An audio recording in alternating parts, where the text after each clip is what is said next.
Hello, bienvenue sur Élevage Passion Profonde, votre chaîne de partage d'idées et astuces de réussite en élevage. Je suis Zéphian Romain et c'est un réel plaisir de vous retrouver dans cette nouvelle vidéo. Alors, si vous êtes passionné de porc ou vous êtes éleveur de porc, je vous invite à regarder cette vidéo avec beaucoup d'attention car aujourd'hui, je vais parler d'un cas pratique. Le rouget est une maladie très fréquente en élevage de porc. Et c'est une maladie qui peut décimer tout votre cheptel si vous n'êtes pas assez outillé ou si vous n'avez pas mis en place des dispositifs pour éviter ou pour être à l'abri de cette maladie. Donc voilà pourquoi je vous invite à regarder cette vidéo avec beaucoup d'attention. Je vous invite aussi à prendre un bloc-notes pour ne pas manquer les informations utiles. Aujourd'hui, je suis en train de faire un exercice de traitement préventif contre la maladie de rouget. Alors, je vais profiter de l'occasion pour vous partager sur cette maladie. Donc, tout au long de cette vidéo, nous allons parler de la maladie du rouget. C'est quoi exactement la maladie du rouget? Quelles peuvent être les potentielles causes de cette maladie? Nous allons aussi parler des méthodes de prévention et nous allons partager en troisième point un exercice pratique sur l'administration des vaccins préventifs contre la maladie du rouget. Alors, je vous invite à rester scotché jusqu'à la fin de cette vidéo pour ne rien manquer sur toutes les informations utiles qui seront partagées dans cette vidéo. Avant de parler des dispositifs à prendre pour être à l'abri du rouget, il est très important, premièrement, de savoir c'est quoi le rouget et quelles sont les causes du rouget. Alors, le rouget est une maladie bactérienne rencontrée fréquemment en élevage de porc. Le rouget est une maladie qui est causée par une bactérie à gram positif, dont je vous mets le nom dans la vidéo. Et le rouget est une maladie qui est à l'origine d'un taux de mortalité élevé en élevage de porc, surtout lorsque la maladie n'a pas été constatée à temps. Alors, les différentes formes d'inoculation du rouget sont cutanées ou intradermiques. Et la maladie en question présente plusieurs formes. Vous rencontrez généralement en élevage de porc des formes de rouget, des formes suraiguës, des formes aiguës, des formes chroniques qui peuvent entraîner la mortalité en quelques heures. Et alors, plusieurs formes de rouget sont disponibles. Donc, ne soyez pas surpris que vous soyez confronté à une maladie, un cas de rouget qui ne va pas décimer votre cheptel au complet et que vous soyez à nouveau confronté à une autre forme de rouget qui va décimer tout votre effectif complet en quelques heures ou quelques jours. La différence ici avec le rouget et la peste porcine, c'est déjà au niveau de la façon dont la maladie atteint l'élevage. Le rouget, vous pouvez réussir à le contrôler, à le maintenir et à le traiter lorsque vous suivez très bien votre élevage, lorsque vous pratiquez des exercices de prévention en administrant des vaccins. Par contre, la peste porcine, lorsqu'elle arrive, et juste ici, il n'y a vraiment pas assez de solutions pour combattre cette maladie jusqu'à la dominer. Donc, généralement, la peste porcine, elle arrive à décimer toute la ferme. Et par contre, le rouget, lui, vous pouvez réussir à le prévenir, vous pouvez réussir à le contrer, vous pouvez même réussir à le traiter. Mais dans cette vidéo, nous allons plus parler des modes de prévention et aussi des formes de propagation. Alors, le rouget peut être contaminé soit par la consommation de mauvais aliments, le rouget peut être contaminé par une blessure ou une lésion de la peau, le rouget peut être contaminé par l'éleveur lui-même qui va apporter ça à la ferme, le rouget peut être aussi contaminé par une mauvaise hygiène dans votre élevage. Le plus important, c'est de comprendre ici que vous pouvez être victime de rouget lorsque vous êtes victime des stress digestifs dans votre élevage.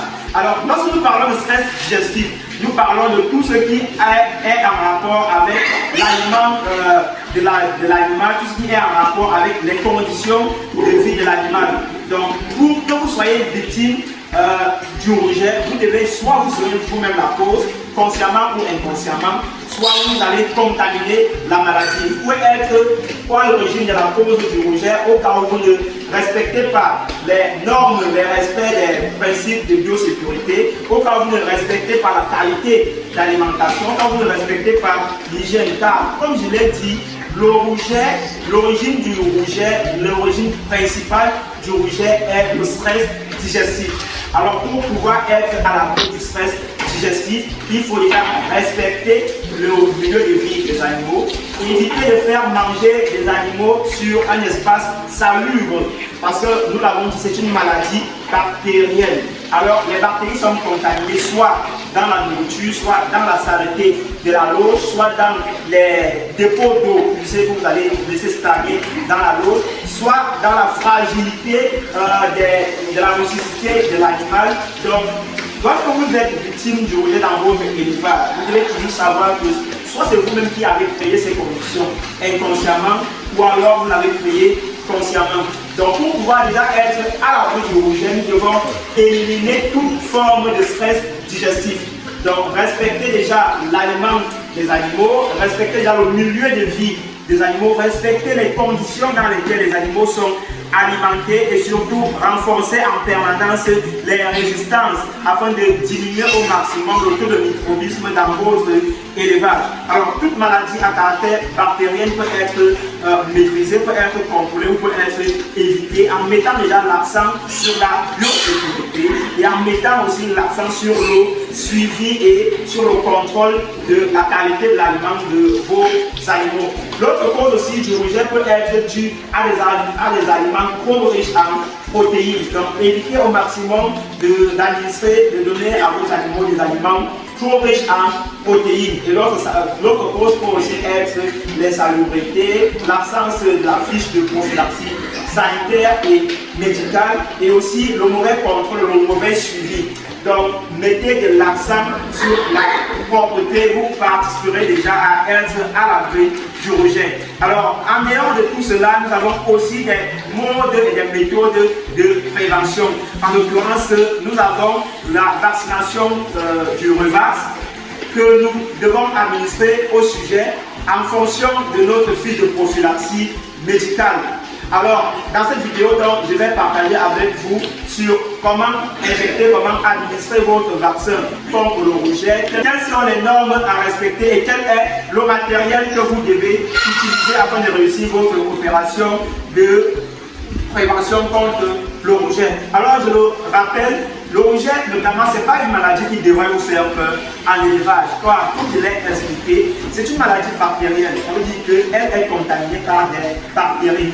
Donc, si vous contrôlez le taux de microbisme dans votre élevage, vous contrôlez les maladies par lesquelles vous pouvez être contaminé. Maintenant, nous avons aussi les normes externes. Ça veut dire la biosécurité externe. Où est-ce que vous avez mis votre élevage? Quelles sont les transactions qui sont effectuées dans votre élevage? Est-ce que vous laissez des personnes entrer à tort et à travers? Est-ce que vous laissez les animaux malades en permanence dans l'élevage? Est-ce que vous respectez le milieu de vie des animaux? Est-ce que vous renforcez en permanence les résistances des animaux? Est-ce que vous réduisez aussi le taux de bactéries dans votre élevage? Car le rejet est principalement causé par le stress digestif. Donc, que ce soit un mauvais aliment, que ce soit un aliment de mauvaise qualité, que ce soit un aliment consommé dans de mauvaises conditions, que ce soit des loges mal confectionnées, en fait, tout ce qui peut créer un stress digestif va participer à augmenter le risque d'être victime du rejet. Puis encore, si vous êtes confronté à des animaux qui ont un faible taux de résistance et qui vivent dans des conditions difficiles, alors là, vous avez créé toutes les conditions favorables pour la présence du rejet. Donc, pour éviter déjà, pour être donc déjà à l'abri de cette maladie, nous devons donc respecter les normes déjà établies et nous devons aussi prendre les précautions nécessaires en faisant des injections, en administrant un vaccin contre l'apparition de cette maladie et en renforçant en permanence les résistances de vos sujets. Alors là, nous sommes à la ferme et nous allons faire notre opération de vaccination contre la maladie du rejet. Ici, nous répétons l'opération tous les 6 mois en fonction de notre fiche de prophylaxie médicale. Donc, alors quel est le produit que vous devez utiliser? Quel est le matériel à utiliser? Quelles sont les conditions à respecter afin de réussir l'opération? Comme produit, si vous avez un cheptel, alors si vous avez un cheptel important, vous avez un certain nombre de produits indispensables dont vous avez besoin afin de vous assurer que l'exercice de vaccination a été très bien effectué. Alors ici, nous avons un cheptel plus ou moins important et je vais vous partager les différents outils que nous aurons besoin pour réussir notre opération de vaccination. Premièrement, comme outil, nous avons notre marqueur.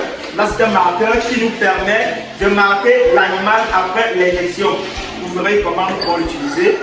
Si nous mettons la trace là, sur l'animal, vous voyez, si nous mettons la trace, après injection, nous mettons la trace sur l'animal, ça nous permet de savoir quel est l'animal qui a été traité. Donc, vous aurez besoin d'un marqueur. Et comme autre matériel, vous aurez besoin d'une seringue automatique. Donc, nous avons des seringues automatiques de 5 mm et avec des seringues changeables. Ces seringues sont utiles parce qu'elles permettent de travailler rapidement. Alors, il faut toujours le savoir, le vaccin est une maladie contrôlée. Donc, si vous négligez ou si vous jouez avec le vaccin, il est fort probable que vous exposez vos animaux à une maladie ou à un risque. Donc, voilà pourquoi vous devez utiliser un matériel facile à l'usage, facile à la manipulation et qui assure un meilleur résultat. Donc, nous avons les seringues automatiques qui sont là. Je vais vous les présenter. Donc là, nous avons les seringues automatiques. Et avec ces seringues, nous administrons rapidement le traitement aux animaux. Donc, nous allons voir dans la vidéo comment utiliser ces seringues. Et vous pouvez le comprendre, il est vraiment préférable d'utiliser les seringues automatiques lorsque vous avez un cheptel important.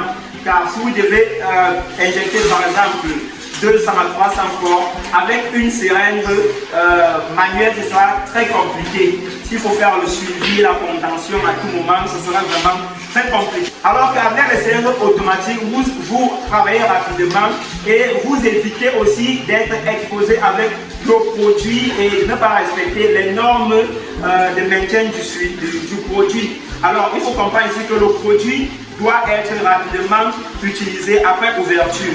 Donc voilà pourquoi, avec les seringues automatiques, étant donné que l'activité est plus rapide et plus facile, nous choisissons donc d'utiliser les seringues automatiques. Et tout ce matériel, vous pouvez le commander chez nous ou alors dans une pharmacie vétérinaire. Alors n'hésitez surtout pas à nous contacter pour ceux qui sont dans le besoin de ce matériel. Alors comme autre produit, nous avons aussi besoin du vaccin.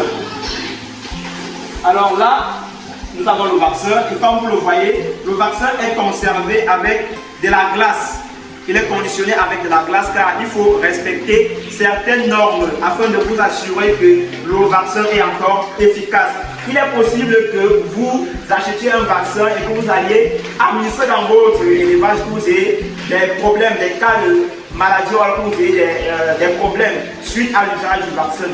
Ce cas peut arriver si vous n'avez pas respecté la méthode de conditionnement du vaccin. Donc voilà pourquoi vous constatez là, nous transportons le vaccin avec une bouteille de glaçons afin de permettre à ce vaccin de rester dans des conditions favorables et de maintenir la substance qui a été conditionnée à l'intérieur, de la maintenir en vie et de la garder efficace pour le traitement.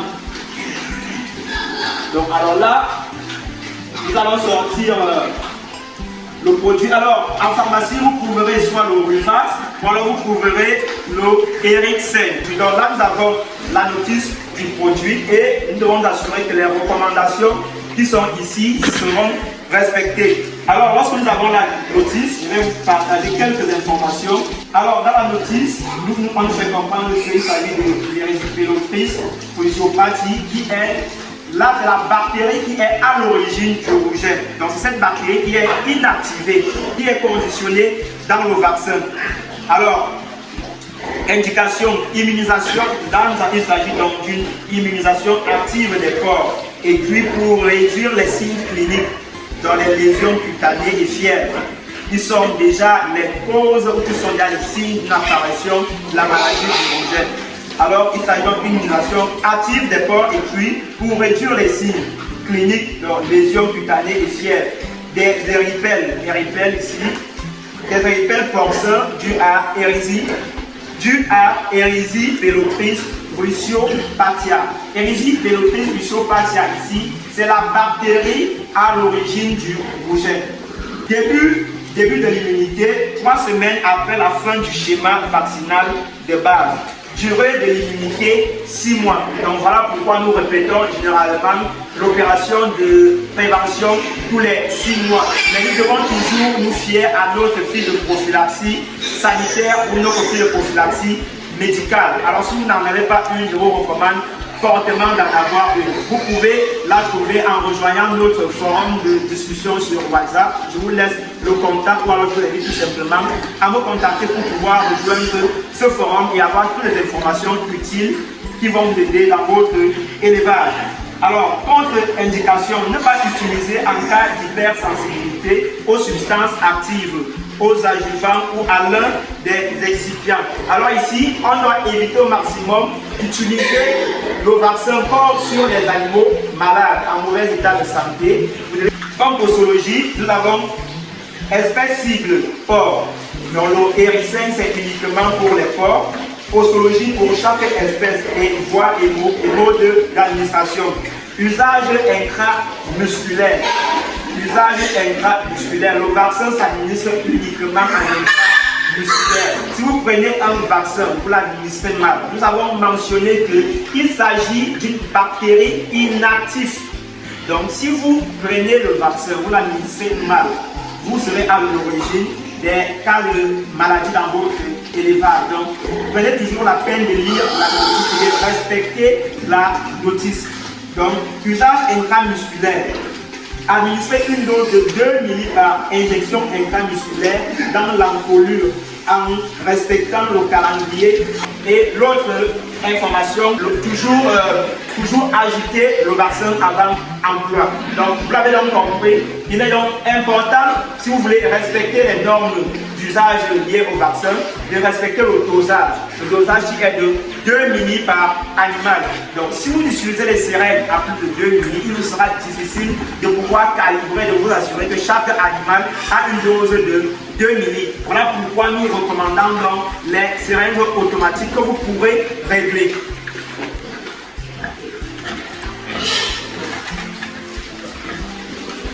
Alors là, nous allons donc sortir notre seringue. Voilà. Nous allons sortir notre seringue. Et nous allons vous montrer comment régler la seringue. Alors là, c'est notre seringue qui est prête à l'usage. Nous devons la régler en fonction de 2 ml. Donc je vais me rapprocher. Là, nous avons une seringue de 5 ml qui va jusqu'à 5 ml. Et nous la réglons pour aller jusqu'à 2 ml. Et vous voyez là, lorsque vous voyez 1 ml, 2 ml. Ça veut dire que chaque dose de produit qui entre ici, c'est uniquement 2 ml. Et là, nous sommes sûrs et certains de respecter le dosage. Par la suite, nous allons sortir notre produit, toujours bien agité avant l'usage. Toujours bien agité avant l'usage. Et maintenant que notre produit est sorti comme ça, nous avons un maxi de 2 heures de temps pour l'administrer. Nous ne devons même pas franchir les 2 heures de temps. Donc en moins de 45 minutes, nous devons déjà avoir terminé le vaccin. Donc là, nous avons en pharmacie, vous trouverez des vaccins de 25 doses et des vaccins de 10 doses. Alors si vous avez aussi du mal à trouver ces vaccins, ici au Cameroun, vous pouvez nous contacter directement, nous pourrons vous aider à les obtenir. Alors une fois que vous avez suffisamment secoué, agité votre vaccin, nous allons l'assembler dans notre seringue automatique. Voilà là. Et nous assemblons le vaccin là. Voilà. Avec un peu de pression. Et voilà. C'est bon. Vous voyez, là, c'est correct. Et là maintenant, vous allez régler la seringue.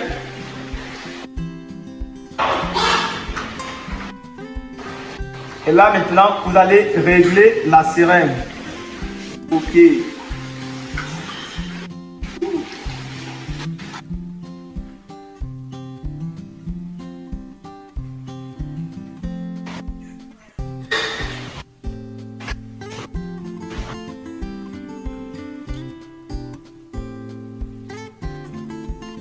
Voilà, et là, vous voyez que le produit a été chargé uniquement à 2 milli. Dans ce que vous voyez. Donc là, nous sommes sûrs que chaque port aura une dose de 2 milli. Alors, une fois qu'on a préparé le produit, nous avons notre pochette de seringues. Ce sont des seringues solides parce qu'il faut éviter de casser la seringue à l'intérieur de l'animal. Alors, où est-ce que nous devons administrer? Administration musculaire. Nous devons administrer sur les muscles du cou. Donc là, nous allons mettre notre seringue et les seringues automatiques sont vendues avec tout leur dispositif. Donc, vous avez des seringues de rechange. Là, le produit est prêt à être administré. Et là, nous avons le muscle du cou. Vous voyez? Là, nous avons le muscle du cou ici. Et rapidement, nous allons faire notre injection. Donc, nous allons attendre qu'il se calme. Là, nous avons le muscle du cou. Et en quelques secondes, nous faisons notre injection. Et c'est correct. Vous voyez, c'est terminé. Voilà pourquoi vous devez utiliser des seringues automatiques. Donc, nous allons continuer avec notre opération. Alors, permettez que je saute rapidement là. Voilà. Et une fois que vous avez injecté, le produit se recharge automatiquement en 2 minutes. Donc voilà pourquoi vous devez utiliser les seringues automatiques. Donc voilà, là, nous allons continuer. Doucement. Il faut éviter de stresser les animaux lorsque vous venez appliquer des traitements. Donc, nous avons parlé du muscle du cou. Là, nous avons le muscle du cou. Ici. C'est quand nous mettons notre injection. En automatique, on appuie tout simplement sur le bouton. Et c'est tout. Ici, nous n'avons pas besoin des marqueurs, nous n'avons pas besoin de marquer car il s'agit là d'un seul animal. Et il n'est pas nécessaire pour le moment d'administrer au porcelaine. Parce que pour le moment, ils ne sont victimes d'aucun risque. Donc voilà, vous devez donc répéter toujours cette opération tous les 6 mois en vous assurant de respecter les normes, toutes les normes prescrites dans la notice et de respecter aussi les précautions pour être à l'abri de la maladie du rouget. Alors je vous le dis, tant que vous continuez de respecter les normes qui vont vous aider à être à l'abri de maladies du rouget telles que la biosécurité, les préventions vaccinales, éviter, limiter le stress digestif, limiter la propagation des animaux dans différentes fermes, limiter aussi les expositions à différents endroits où se trouvent les animaux d'élevage pour garder toujours les animaux à l'abri des maladies telles que le rouget et la peste porcine. Donc, vous ne pouvez toujours pas garantir d'être à l'abri du rouget à 100%, mais vous pouvez participer. Alors, dans notre élevage, aujourd'hui, nous n'avons jamais été victimes de rouget parce que nous respectons ces normes. Et nous existons depuis plus de 7 ans, nous n'avons jamais été victimes. Je voudrais aussi rappeler que vous pouvez ne pas être victime de la maladie du rouget, même si vous ne faites pas vos injections. Si vous respectez les normes, ça veut dire que vous évitez les stress digestifs, vous évitez tout ce qui peut causer les stress digestifs, vous respectez le milieu des animaux et vous renforcez les résistances des animaux en permanence, vous serez à l'abri de la maladie du rouget. Alors j'espère que vous avez beaucoup appris dans cette vidéo. Si tel est le cas, je vous invite à me laisser vos avis en commentaire. Ne manquez pas notre prochaine formation qui va se dérouler ce 16 août. Alors je vous invite à nous contacter directement pour avoir plus d'informations par rapport à cette formation. On se dit à la prochaine et ciao ciao.